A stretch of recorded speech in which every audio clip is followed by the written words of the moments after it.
Bismillahirrahmanirrahim. Assalamualaikum warahmatullahi wabarakatuh. Alhamdulillahi nahmaduhu wa nasta'inuhu wa nastaghfiruh. Wa na'udzu billahi min shururi anfusina wa sayyiati a'malina. Man yahdihillahu fala mudilla lahu wa man yudlilhu falan tajida lahu waliyyan mursyida. Asyhadu an la ilaha illallah wahdahu la syarika lah wa asyhadu anna Muhammadan 'abduhu wa nabiyyuhu wa rasuluhu la nabiyya wa la rasula ba'dah. Allahumma salli wa sallim wa barik wa zid wa an'im ala habibika wa nabiyyika wa syafi'ina wa maulana Muhammad sallallahu alaihi wa alihi wasallam. Jamaah sekalian dirahmati oleh Allah Subhanahu wa taala.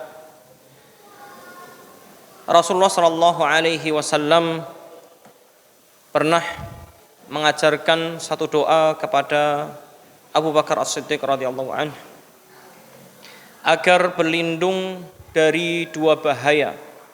Yang pertama adalah bahaya diri sendiri atau bahaya hawa nafsunya, dan yang kedua adalah bahaya syaitan. Sebagaimana disebutkan oleh Ibnu Jauzi rahimahullah, salah satu bahaya yang terbesar yang menimpa pada manusia, yang mencelakakan manusia adalah syaitan.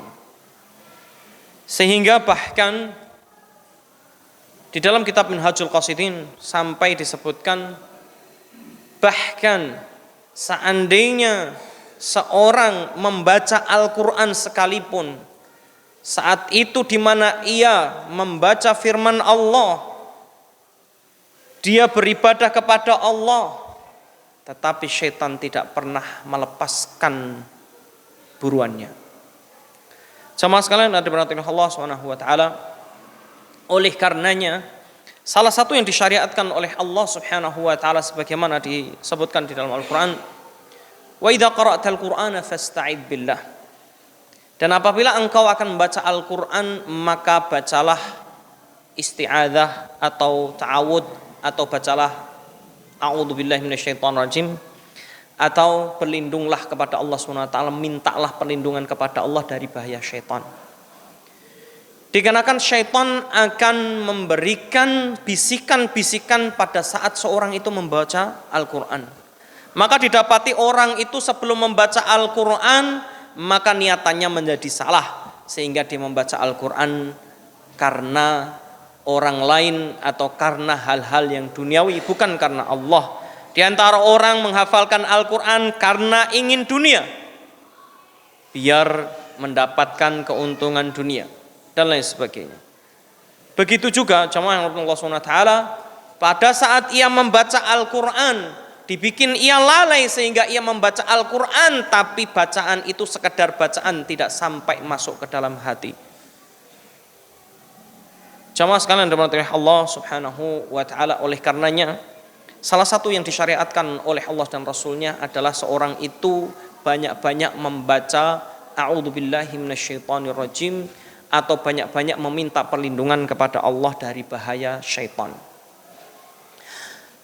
Ibnu Abbas radhiyallahu anhuma menyebutkan, karena syaitan berjanji, bersumpah akan menggoda manusia itu dari 4 arah, maka bahayanya lebih besar, sehingga orang tidak akan atau akan susah sekali lepas dari yang namanya belenggu syaitan. Jamaah sekalian rahmatullah subhanahu wa ta'ala, maka syariat isti'adah ini Rasulullah sallallahu alaihi wasallam bahkan meminta perlindungan kepada Allah dengan membaca a'udzubillahi minasyaitonirrajim dalam berbagai hal. Mungkin lafadznya agak sedikit berbeda.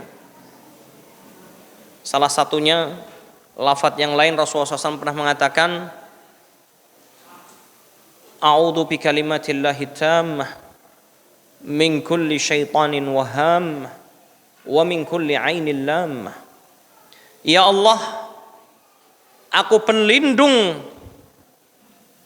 dengan kalimat-kalimat Allah Subhanahu wa taala yang sempurna dari bahaya setiap syaitan yang menggoda, dan bahaya-bahaya kegundahan. Wa min kulli ainil lamah, dan bahaya ain yang mencela. Jamaah sekalian dirahmati Allah Subhanahu wa taala. Ini menunjukkan Rasulullah sallallahu alaihi wasallam saja meminta perlindungan kepada Allah Subhanahu wa taala dengan banyak beristi'adzah, membaca a'udzubillahi minasyaitonirrajim dalam berbagai halnya, apalagi kita. Kenapa? Rasulullah sallallahu alaihi wasallam pernah bersabda, "Ma auhallahu nabiyyan illa alqasyaitanu fi umniyatihi." Tidaklah Allah ketika mewahyukan kepada seorang nabi, kecuali syaitan akan menggoda dan syaitan akan membuat keraguan pada angan-angannya seorang nabi. Artinya syaitan, bahkan nabi pun akan senantiasa diplesetkan, senantiasa digelincirkan. Bagaimana Allah Subhanahu wa taala menceritakan di dalam Al-Qur'an, Allah jelas-jelas menceritakan Nabi Adam yang digelincirkan oleh iblis, syaitan. Akhirnya Nabi Adam yang tulus, yang ikhlas dalam ibadahnya kepada Allah harus mendapatkan hukuman dari Allah Subhanahu wa taala gara-gara digelincirkan oleh syaitan. Begitu juga anak Adam yang pertama, Qabil dan Habil, digelincirkan oleh syaitan kepada jalan yang sesat, kepada kemaksiatan, kepada permusuhan di antara satu dengan yang lainnya, sampai kepada anak Adam yang lainnya, bahkan sampai kapanpun, sampai hari kiamat. Ini janji syaitan. Rasulullah SAW senantiasa beristi'adzah. Rasulullah saja ketika mendapatkan wahyu akan digoda oleh syaitan supaya ragu dan lain sebagainya. Kita lihat bagaimana Nabi Ibrahim alaihissalam. Nabi Ibrahim alaihissalam ketika mendapatkan mimpi dari Allah Subhanahu wa taala bahwasanya ia akan menyembelih anaknya, dan mimpi seorang nabi adalah wahyu. Mimpi nabi itu adalah wahyu. Maka syaitan datang untuk memberikan keraguan pada jiwa Nabi Ibrahim alaihissalam. Seraya berkata, "Ya Ibrahim, wahai Ibrahim, hadza laisa minallah." Ini bukan dari Allah. Kalau bahasa kita, Ibrahim, itu cuman mimpi. Ngapain kamu itu percaya pada mimpi? Dibikin ragu. Sisi kemanusiaannya seorang Nabi Ibrahim pasti akan merasa akan tergoyahkan. Tetapi apa? Tapi Nabi Ibrahim dengan tegar, Nabi Ibrahim yakin, Nabi Ibrahim berlindung kepada Allah dari bahaya syaitan, sehingga Allah SWT perintahkan Nabi Ibrahim untuk melempar setan tersebut. Maka dilemparlah oleh Nabi Ibrahim alaihissalam sampai 7 kali. Karena godaan itu terus dilempar, lagi menggoda dan dilempar, noda lagi, dan begitu seterusnya. Tidak pernah capek dalam menggoda. Lalu bagaimana kita? Jamaah sekalian dirahmati oleh Allah Subhanahu wa taala, kadang-kadang kita anehnya jarang sekali meminta perlindungan kepada Allah dari bahaya syaitan ini. Kalaupun beristi'adzah, sekedar isti'adzah, enggak tahu maknanya, enggak paham apa itu sebenarnya kandungannya, itu pun cuma sebelum baca Al-Quran. Bahkan Rasulullah SAW mensyariatkan ketika seorang itu dalam kondisi digoda syaitan, sebagaimana ada seorang sahabat yang datang kepada Rasulullah SAW kemudian melaporkan, "Ya Rasulullah, saya sholat tapi saya digoda oleh syaitan." Dia tahu kalau dia digoda oleh syaitan. Dibikin apa? Dibikin ragu. Contohnya, orang lagi sholat, tiba-tiba dibikin ragu. Ini kayaknya saya kentut, tapi kayak enggak. Perutnya diaduk-aduk. Ini kayak kentut, kayak enggak. Dipikir ragu, akhirnya dia tidak khusyuk. Belum lagi dibikin ragu, ini sudah rakaat keberapa ini? 3, 4. Ini ulah setan. Belum lagi dibikin ragu. Ketika membaca Al-Quran, dibikin lupa oleh syaitan. Lihat kisah Nabi Musa alaihissalam bersama seorang pemudanya, yakni muridnya, ya. Ini khidmatnya murid kepada guru. Maka datanglah ketika bersama untuk berguru kepada Nabi Khidir.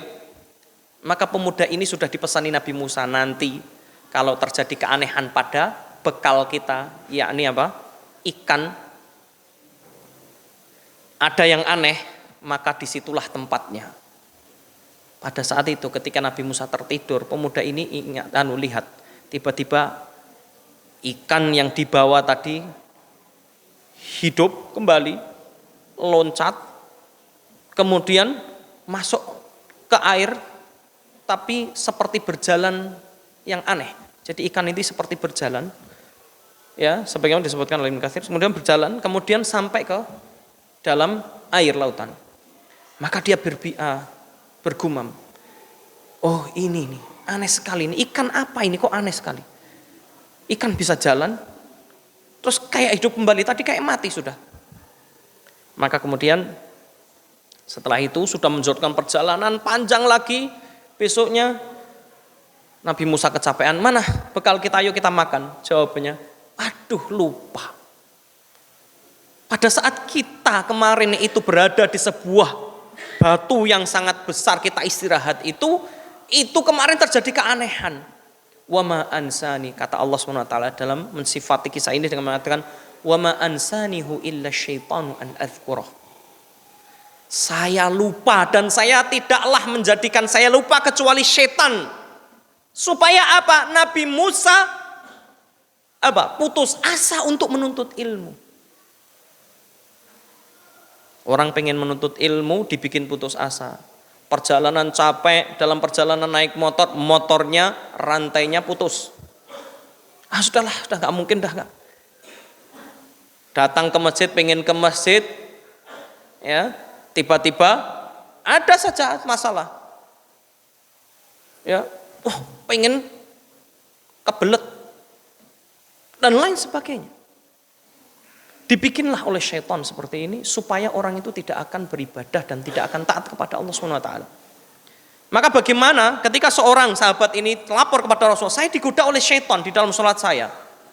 Maka Rasulullah SAW ludahkan ke kiri 3 kali. Tentu maksudnya di sini bukan meludah sampai keluar air liurnya. Jadi segera cuh.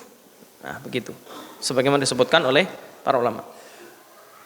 Kemudian sambil mengucap isti'adzah atau meminta perlindungan kepada Allah dari bahaya syaitan. Bahkan bayi sekalipun, bagaimana bayi ketika lahir pertama kali disyariatkan sebagaimana disebutkan oleh Ibnu Qayyim al-Jauziyah rahimahullah dalam kitabnya Tuhfatul Wadud fi Ahkamil Maulud atau fi Ahkamil Maulud. Bagaimana beliau menjelaskan hendaknya memperlindungkan bayi ini dari bahaya syaitan sebagaimana yang pernah dilakukan oleh Imran dan istrinya untuk anaknya. Lihat, Imran dan istrinya ketika anaknya lahir yaitu Maryam, maka disebutkan wa inni u'idzuha bika wa dzurriyyataha minasyaitonir rajim. Indah sekali ini, Masya Allah. Maka disebutkan dan sungguh aku memperlindungkan bayi ini, ya, dan anak keturunannya nanti dari bahaya syaitan. Yani memperlindungkan atau memintakan perlindungan kepada Allah Subhanahu wa taala dari bahaya syaitan. Dan Allah kabulkan. Makanya salah satu syariatnya adalah ketika bayi lahir pertama kali diperlindungkan. Rasulullah mengajarkan wa'idzuka bikalimatillahi tammah. Saya memperlindungkan engkau kepada Allah Subhanahu wa taala dengan kalimat-kalimat Allah yang sempurna dari bahaya syaitan dan bahaya penyakit ain disebabkan mata yang dengki dan lain sebagainya. Ini saking bahaya. Karena syaitan akan menggoda manusia bukan pada saat manusia itu sudah lahir. Bahkan di dalam kandungan pun syaitan akan terus berada untuk menjadikan bayi ini goyah supaya tidak lahir, supaya mati dan lain sebagainya. Supaya tidak ada anak Adam yang taat kepada Allah Subhanahu wa taala. Ya. Cuma sekalian Allah Subhanahu wa taala, maka Rasulullah SAW bagaimana ketika pergi kemudian meminta perlindungan kepada Allah dan terus meminta perlindungan kepada Allah, terutama bahaya yang paling bahaya adalah syaitan. Doa yang diajarkan Rasulullah SAW kepada Abu Bakar kan, Allahumma inni a'udzubika min syarri nafsi wa syarri syaitan. Aku berlindung kepada Allah Subhanahu wa taala, aku berlindung kepadamu ya Allah Subhanahu wa taala dari bahaya diriku, bahaya hawa nafsu yang ada pada diriku ini dan bahaya syaitan. Makanya Ibnu Qayyim mengatakan bahaya syaitan itu jauh berlipat-lipat dari bahaya hawa nafsu. Karena pada hakikatnya seorang mempunyai hawa nafsu tapi Allah berikan akal. Kalau tidak ada syaitan, andai kata tidak ada syaitan, maka manusia secara akal sehat dia akan mengetahui itu jelek, itu baik. Sehingga ia akan menguasai hawa nafsunya. Karena hawa nafsu akan diarahkan kepada yang dihalalkan oleh Allah SWT. Tetapi karena syaitan maka akan menggelincirkan. Dengan cara apa? Dengan cara menjadikan sesuatu yang maksiat itu menjadi indah. Sebagaimana Rasulullah SAW mengatakan dalam hadis riwayat Muslim, Rasulullah mengatakan sesungguhnya syaitan itu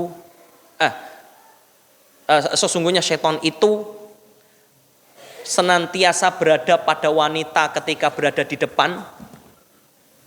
Ketika datang, wanita datang itu dalam bentuk syaitan. Maksudnya syaitan akan memperindah wanita ini supaya menarik, supaya orang itu tertarik untuk berzina. Pergi dari situ, maka syaitan akan membuat tertarik dari arah belakang. Jadi depan belakang setan. Jadi bukan hanya depan aja. Padahal bisa jadi biasa saja. Yang di rumah lebih menarik. Tapi kadang setan menggoda seseorang supaya yang di luar rumahnya lebih indah. Di depan terlihat menawan. Pergi semakin menawan. Coba sekali Allah SWT, inilah bahaya syaitan. Makanya Rasulullah SAW mensyariatkan supaya senantiasa isti'adah atau ta'awud. Bukan hanya sebelum baca Al-Quran, dalam berbagai hal. Ketika seorang merasa takut, ketika seorang berada dalam kondisi digoda oleh syaitan, ketika seorang setelah mimpi buruk, ketika seorang berada di suatu tempat yang di situ asing, pertama kali memintalah perlindungan kepada Allah. Atau suatu tempat yang terkenal dengan bahayanya dan lain sebagainya, maka berlindung kepada Allah dari bahaya syaitan.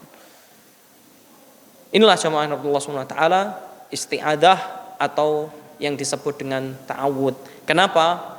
Karena isti'adah akan mendatangkan pertolongan Allah. Karena seorang yang beristi'adah dan meminta perlindungan kepada Allah Subhanahu wa taala akan mendapatkan rahmat dari Allah Subhanahu wa taala. Dan ketika seorang yang meminta perlindungan kepada Allah, Allah akan berikan proteksi pada dirinya. Allah akan berikan proteksi pada dirinya. Ini sama Allah SWT. Dalam berbagai hal, bahkan seorang suami istri ketika bersama berdua sebelum berhubungan, syaitan akan ikut dalam hubungan tersebut kecuali dia berdoa. Makanya salah satu doanya supaya dijauhkan dari syaitan. Ya Allah, jauhkan aku dari syaitan dan jauhkan syaitan dari apa yang telah engkau rizkikan kepadaku. Lihat, syaitan.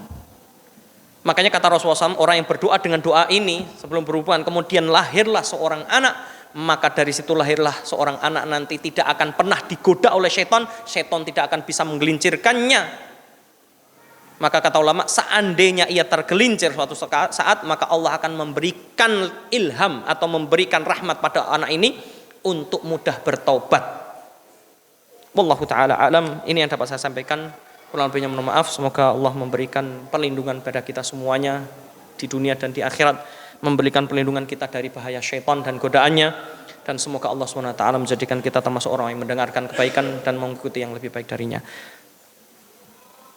Akhir ta'ala alamin wa sallallahu ala Muhammad wa ala alihi wa sahbihi ajmain. Assalamualaikum warahmatullahi wabarakatuh.